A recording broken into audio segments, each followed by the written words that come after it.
দরুদ ইব্রাহিম আমরা সবাই পারি না ভাই? কোথায় পড়ে থাকি? মাশাআল্লাহ, অনেকে বলতে পেরেছেন, অনেকেই প্রশ্নে ফেল। আমরা দরুদ ইব্রাহিম কোথায় পড়ে থাকি?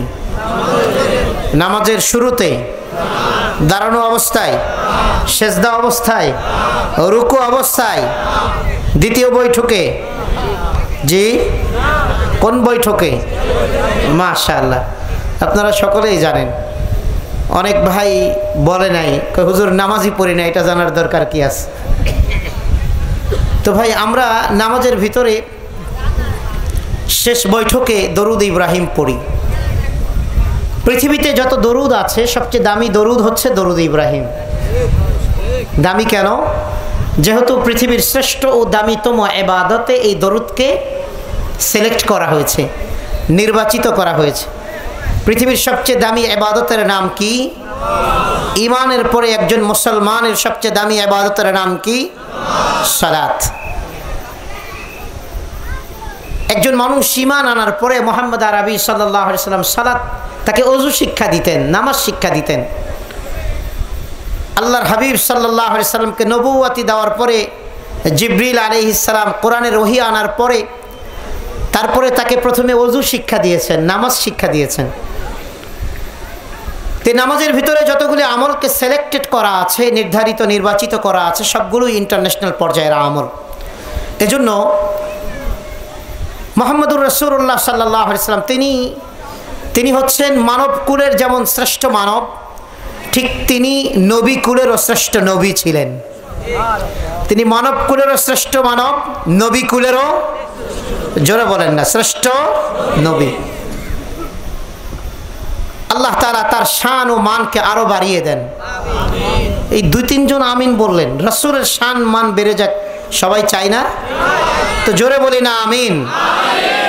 আল্লাহুম্মা সাল্লি আলা মুহাম্মাদিন ওয়া আলা আলি মুহাম্মাদ কামা সাল্লাইতা আলা ইব্রাহিম ওয়া আলা আলি ইব্রাহিম ইন্নাকা হামিদুম মাজিদ। আল্লাহুম্মা বারিক আলা মুহাম্মাদিন ওয়া আলা আলি মুহাম্মাদ কামা বারাকতা আলা ইব্রাহিম ওয়া আলা আলি ইব্রাহিম ইন্নাকা হামিদুম মাজিদ। অনেক ভাই বলেন নাই। বুঝতে হবে যারা এখানে এসেও যাদের জবান নড়ে না, বুঝতে হবে আপনাকে 100% শয়তানে পেয়েছে। কিসে পেয়েছে? আপনার জবান চলে না কেন ভাই? বাহিরে তো চার দোকান গরম করে ফেলেন একবারে। এই জায়গায় এসে একটু দরুদ পড়বেন। আল্লাহর নবীর উপরে কেউ যদি একবার দরুদ পড়ে, রব্বুল আলামিন তার দিকে রহমতের দৃষ্টিতে 10 বার তাকান, তার 10টি গুনাহ মাফ করে দেন, তার আমল নামায় 10টি নেকি দিয়ে দেন, 10টি মর্যাদাকে তার বুলন্দ করে দেন। এত ফজিলতপূর্ণ ইবাদত। এক ইবাদতে একসাথে এতগুলো ফজিলত একসাথে খুব কম ইবাদতে আছে। আল্লাহ তাআলা রহমতের দৃষ্টিতে তাকান, 10টি নেকি দেন, 10টি গুনাহ মাফ করে দেন, 10টি মর্যাদা বৃদ্ধি করে দেন। এরকম 3-4টি ফজিলত একই ইবাদতে, একটি কাজ করলে এতগুলো ফজিলত খুব কম আমলে আছে, আরো 2-4টা আমলে মাত্র আছে।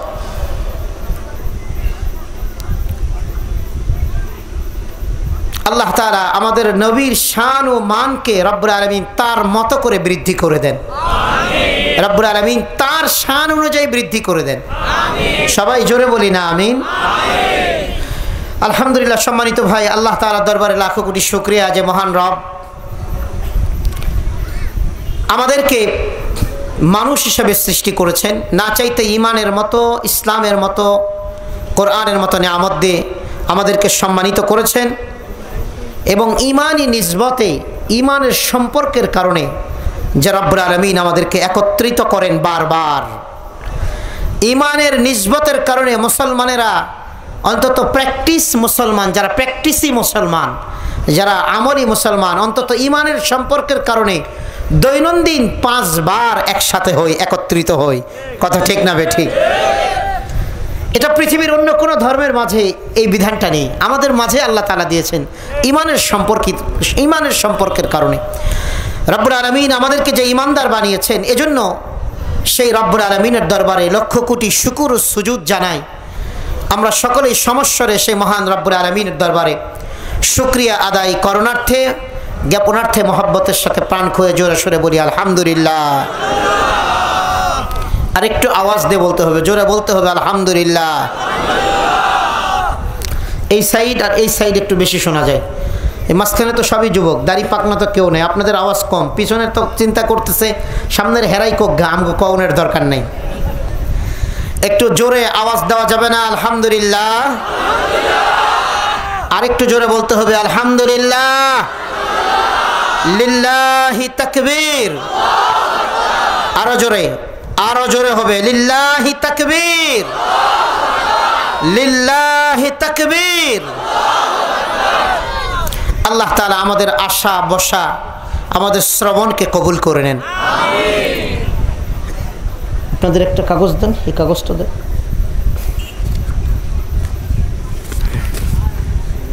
পশ্চিম গঙ্গাবর্দী এলাকাবাসী, যুব সমাজ ও প্রস্তাবিত মাদ্রাসা আরাবিয়া ইমদাদুল উলুম ফরিদপুর বাংলাদেশ এর উদ্যোগে আয়োজিত দ্বিতীয় বার্ষিক ওয়াজ ও দোয়ার মাহফিলের সম্মানিত সভাপতি, আমাদের সকলের সেরে তাজ হযরত উলামায়ে কেরাম,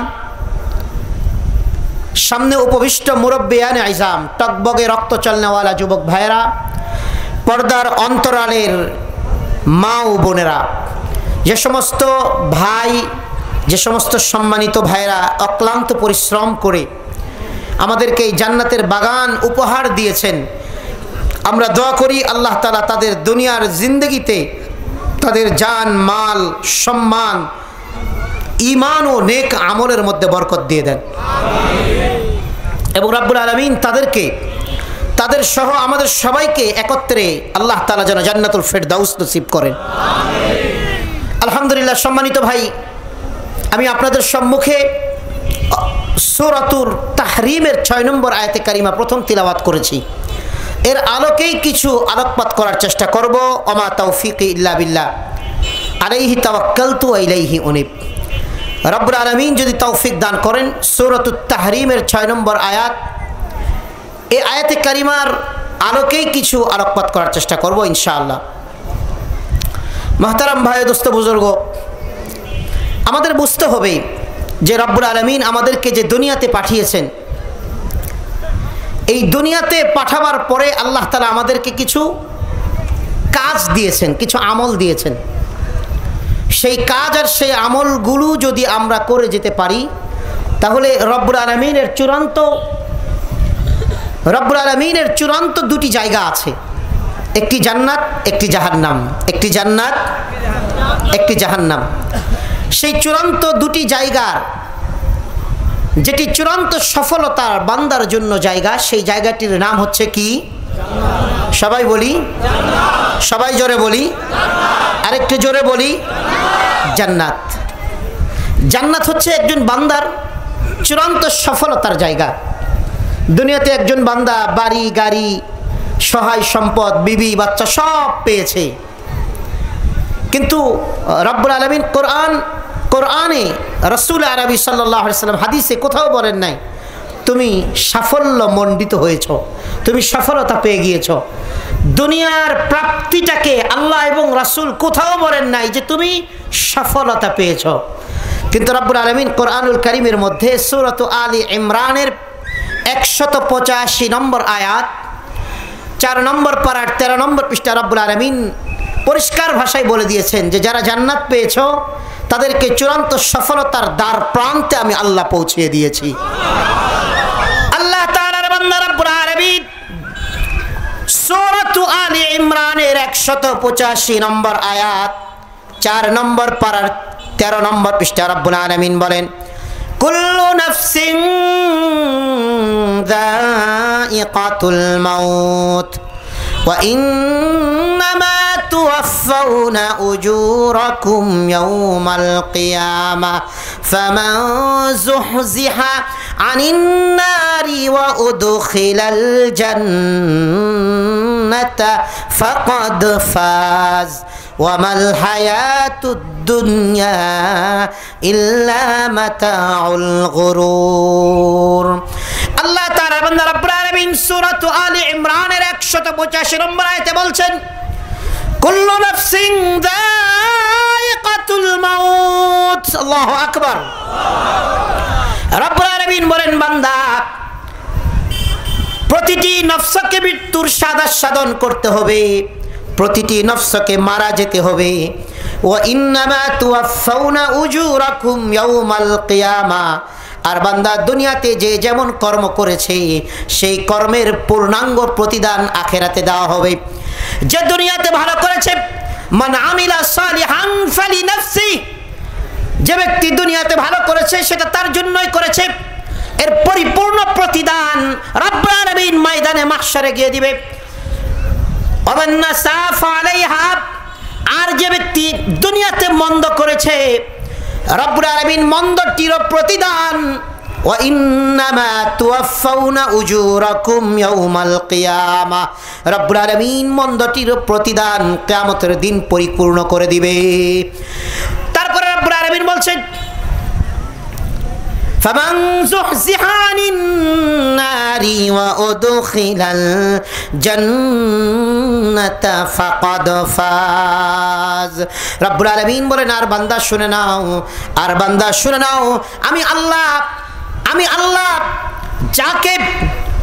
আল্লাহ যাকে জাহান্নাম থেকে রক্ষা করে জাহান্নাম থেকে বাঁচিয়ে দিয়ে ওয়াউদখিলাল জান্নাতা ফাকাদ ফাজ আমি আল্লাহ যার ঠিকানা জান্নাতে বানিয়ে দিলাম আমি আল্লাহ তার জন্য চূড়ান্ত সফলতা লিখে দিলাম ওয়া উদখিলাল জান্নাতা ফাকাদ ফাজ আর রব্বুল আলামিন বলেন ও বান্দা আমি আল্লাহ যাকে জান্নাতে প্রবেশ করালাম আমি আল্লাহ তাকেই চূড়ান্ত সফলতার দ্বার প্রান্তে পৌঁছে দিলাম আল্লাহ তাআলা বান্দার জন্য একজন মানুষের চূড়ান্ত সফলতার জায়গা কোথায় দুনিয়া না আখিরাত কথা বলতে হবে একজন মানুষের চূড়ান্ত সফলতার জায়গা কোথায় দুনিয়া না আখিরাত ইহকাল না পরকাল আল্লাহ তাআলার বান্দা পরকালে দুটি জায়গা আছে জান্নাত আর জাহান্নাম একজন মানুষের চূড়ান্ত সফলতার জায়গা কোথায় জান্নাত না জাহান্নাম একজন মানুষের চূড়ান্ত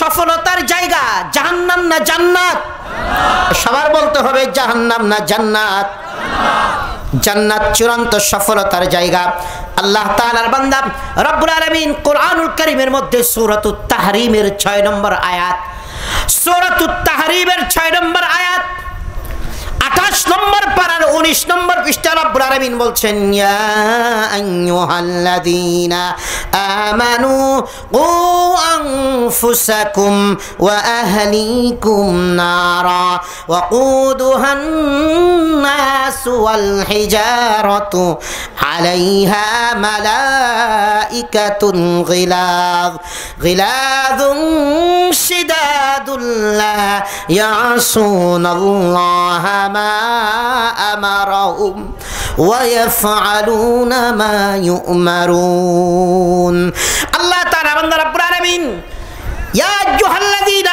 আমানু হে ঈমানদারগণ বলে ডাক দিয়ে বলছেন ও বান্দা ও ঈমানদার বান্দারা আমি আল্লাহ তোমাদেরকে দ্ব্যর্থহীন ভাষায় বলছি বান্দা ওই যে চূড়ান্ত সফলতার জায়গা জান্নাত ওই জান্নাতে যাবার জন্য বান্দা দুনিয়াতেই তোমাদের জাহান্নাম থেকে বাঁচার চেষ্টা করতে হবে পরকালীন জীবনে এসে বান্দা জাহান্নাম থেকে বাঁচার জন্য চেষ্টা করলে আমি আল্লাহ তোমাকে জান্নাত দিব না বরঞ্চ বান্দা দুনিয়ার জিন্দেগিতেই তোমাকে চূড়ান্তভাবে চেষ্টা করতে হবে জাহান্নাম থেকে বাঁচার বান্দা শুধু তোমার নিজের জন্য চেষ্টা করলে হবে না বান্দা তোমার আহলে ইয়াল তোমার পরিবারস্থ লোক যারা আছে তোমার অধীনস্থ যারা আছে তোমার ফরজন আওলাদ ফরজন যারা আছে বান্দা সবার জন্য তোমার চিন্তা করতে হবে ইয়া আইয়ুহাল্লাযীনা আমানু কু আনফুসাকুম ওয়া আহলিকুম নারা। আল্লাহ তাআলা বান্দা রব্বুল আলামিন বলছেন, হে ঈমানদারগণ, তোমরা নিজেরা নিজেদেরকে জাহান্নাম থেকে বাঁচাবার চেষ্টা করো। ওয়া আহলিকুম নারা, এবং তোমরা তোমাদের পরিবারস্থ লোকদিগকে, তোমরা তোমাদের সন্তান এবং আহলে আয়ালকে ওই জাহান্নামের আগুন থেকে বাঁচাবার চেষ্টা করো। যে জাহান্নামের আগুন হবে, যে জাহান্নামকে প্রজ্বলন করা হবে দুটি জিনিস দ্বারা, ওয়াকুদুহান নাসু ওয়াল হিজারা, ওয়াকুদুহান নাসু ওয়াল হিজারা। আল্লাহু আকবার বলি। আল্লাহ তাআলার বান্দা রব্বুল আলামিন বলেন, ওই জাহান্নামকে জ্বালানো হবে দুটি জিনিস দ্বারা। নাম্বার 1 মানুষ, নাম্বার 2 পাথর। এই মানুষদেরকে, এই দুনিয়ার মানুষদের দ্বারা ওই জাহান্নামকে প্রজ্বলন করা হবে। আর বান্দা ওই জাহান্নামকে প্রজ্বলিত করা হবে পাথরের দ্বারা। আল্লাহর হাবিব সরকারে দু জাহান হাবিব মুহাম্মদ আরবি সাল্লাল্লাহু আলাইহি ওয়াসাল্লাম যখন আলোচনাটুকু করছিলেন, তাফসীরে ইবনে কাসির হাফেজ ইমাদউদ্দিন ইবনে কাসির রাহমাতুল্লাহি রাহমাতান ওয়াসিআ লিখেছেন, তিনি যখন আলোচনা করছিলেন যে আল্লাহ তাআলা ওই জাহান্নামকে প্রজ্বলিত করবে মানুষের দ্বারা, মানুষ হবে ইন্ধন, জাহান্নামের ইন্ধন হবে মানুষ, আর জাহান্নামের ইন্ধন হবে, জ্বালানি হবে পাথর। সাহাবী বললেন, ইয়া রাসূলুল্লাহ, ওই পাথর কি দুনিয়ার পাথর নাকি? আল্লাহর হাবিব বললেন, না না না সাহাবী, না, ওই পাথর দুনিয়ার পাথর হবে না, বরং জাহান্নামের পাথর তো এত বড় হবে, দুনিয়ার যত হাজার কোটি যত বড় বড় পাথর আছে, দুনিয়াতে যত প্রকারের পাথর আছে, যত বড় বড় পাথরের পাহাড় আছে, এই দুনিয়ার সমস্ত পাথরের পাহাড় আর সমস্ত পাথরগুলোকে নিয়ে একত্র করলে একটা পাথর হবে। ওই জাহান্নামের একটা পাথর এই দুনিয়ার সমস্ত পাথরকে একত্র করার পরে যে একটি পাথর হবে, এই দুনিয়ার একটি পাথরের চেয়েও ওই জাহান্নামের একটি পাথর বড় হবে। নাউজুবিল্লাহ। আল্লাহ তাআলার বান্দা, পাথরের ভিতরে আগুন আছে না নাই? কথা বলে না। দুটো পাথর ঘষা দেন, আগুন জ্বলবে না? ম্যাচ আসার আগে তো মানুষ পাথর দিয়ে আগুন জ্বালাতো। আল্লাহ তাআলার বান্দা, আল্লাহর হাবিব সরকারে দু জাহান নবী মুহাম্মদ আরবি সাল্লাল্লাহু আলাইহি ওয়াসাল্লাম যখন আলোচনা করছিলেন, ওই জাহান্নামের পাথর দুনিয়ার কোনো পাথর নয়, ওই জাহান্নামের পাথর আলাদা পাথর হবে, যে একটি পাথর দুনিয়ার সমস্ত পাথরের চেয়ে বড় হবে। আল্লাহর হাবিব সরকারে দু জাহান নবী মুহাম্মদ আরবি সাল্লাল্লাহু আলাইহি ওয়াসাল্লাম আলোচনা করতে দেরি, এই কথাটি বলতে দেরি, এক বৃদ্ধ সাহাবী ছিলেন। বৃদ্ধ সাহাবী এই কথা শোনা মাত্র বেহুশ হয়ে পড়ে গেলেন। আল্লাহর হাবিব সরকারে দু জাহান নবী সাল্লাল্লাহু আলাইহি ওয়াসাল্লাম তার সেবা করলেন, বুকে হাত দিয়ে দেখেন তার প্রাণ আছে নাকি। দেখা গেল প্রাণ আছে। আল্লাহর হাবিব সরকারে দু জাহান নবী সেবা করার পরে তার জ্ঞান ফিরে আসলো। জ্ঞান ফিরে আসার পরে রাসূলুল্লাহ সাল্লাল্লাহু আলাইহি ওয়াসাল্লাম বলেন, সাল্লাল্লাহু আলাইহি ওয়াসাল্লাম সাহাবীকে বললেন, বলো লা ইলাহা ইল্লাল্লাহু মুহাম্মাদুর রাসূলুল্লাহ। আল্লাহর হাবিব সরকারে দু জাহান নবী সাল্লাল্লাহু আলাইহি ওয়াসাল্লাম ওই সাহাবীর জ্ঞান ফিরে আসার পরে বললেন, বলো লা ইলাহা ইল্লাল্লাহ। সাহাবী লা ইলাহা ইল্লাল্লাহ বললেন। আল্লাহর হাবিব বললেন, যাও যাও, তোমার ঠিকানাকে রব্বুল আলামিন ওই জান্নাতে বানিয়ে দিয়েছে। আল্লাহ তাআলার বান্দা, আমাদের চিন্তা করতে হবে, আমাদের ফিকির করতে হবে নিজেদের জন্য জাহান্নাম থেকে বাঁচার। কারণ পরকালীন দুটি জায়গা, সফলতার চূড়ান্ত জায়গা হচ্ছে জান্নাত, আর ধ্বংসের চূড়ান্ত জায়গা হচ্ছে জাহান্নাম। একজন মানুষ দুনিয়াতে বাড়ি নাই, গাড়ি নাই, খাবারের ব্যবস্থা নাই, চাকরি নাই। আল্লাহ তাআলার বান্দা, দুনিয়ার এই মানুষটিকে ধ্বংসপ্রাপ্ত বলা যাবে না, কেননা দুনিয়াতে চূড়ান্ত পর্যায়ের ধ্বংস কেউ হতে পারে না। মৃত্যুটাই একটা মানুষের দুনিয়াতে প্রাথমিক কিয়ামত। অতঃপর কিয়ামতের দিন কাউকে যদি জাহান্নামে দেওয়া হয়, তখনই সেই ব্যক্তির কেবল চূড়ান্ত পর্যায়ের ধ্বংসের অতল গহ্বরে হারিয়ে যাবে। আল্লাহ তাআলার বান্দা রব্বুল আলামিন বলছেন, বান্দা নিজে বাঁচো, পরিবারস্থ লোকদিগকে জাহান্নাম থেকে বাঁচাও। আল্লাহু আকবার বলি, আল্লাহু আকবার। আল্লাহ তাআলার বান্দা, আম্বিয়া আলাইহিমুস সালাম, নবীগণ কিভাবে নিজেদের সন্তানদেরকে এবং উম্মতদেরকে কিভাবে জাহান্নামের আগুন থেকে বাঁচাবার চেষ্টা করেছেন। আল্লাহ তাআলা বান্দা রব্বুল আলামিন কোরআনুল কারীমের মধ্যে সূরাতুল লোকমানের আলোচনা করেছেন। সূরাতুল লোকমান স্বীয় সন্তানকে ওসিয়া করছেন, নসিহত করছেন, ও সন্তান শোনো, আল্লাহর সাথে কাউকে শরীক করো না। আল্লাহ তাআলা বান্দা রব্বুল আলামিন লোকমান হাকিমের আলোচনাগুলো, তার কথাগুলো কোরআনুল কারীমের মধ্যে কোট করেছেন, নোট করেছেন। সূরাতুল লোকমানের 13 নম্বর আয়াত থেকে নিয়ে সূরাতুল লোকমানের 20 নম্বর আয়াত পর্যন্ত আলোচনা করেছেন। 22 নম্বর পারার 11 নম্বর পৃষ্ঠা থেকে নিয়ে 12 নম্বর পৃষ্ঠার প্রথম এক লাইন পর্যন্ত আলোচনা করেছেন।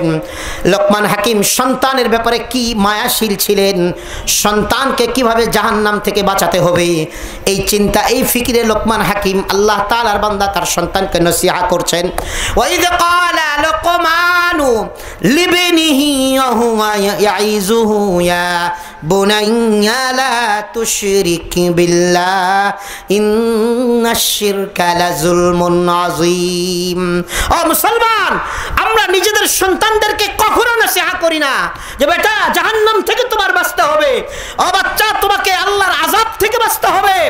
নিজের সন্তানদেরকে পরকালীন জীবনের ফিকির কখনো মেমোরিতে দেই না, অথচ মা বাবার উপরে সন্তানের প্রথম হক হচ্ছে, সন্তানের ব্যাপারে মা বাবার উপরে যতগুলো হক আছে তার মধ্যে প্রধান হক হচ্ছে যে মা বাবা সন্তানের এমন একটি মেন্টালিটি দিবে, এমন একটি চিন্তা চেতনা তৈরি করে দিবে যে সন্তানের সারা জীবন যেন এটা মনে হয় যে আমাকে পরকালীন জীবনে আল্লাহর জাহান্নাম থেকে আমাকে বাঁচে, আল্লাহর জাহান্নাম থেকে আমাকে বেঁচে থেকে আল্লাহর জান্নাতে যাওয়ার চেষ্টা করতে হবে।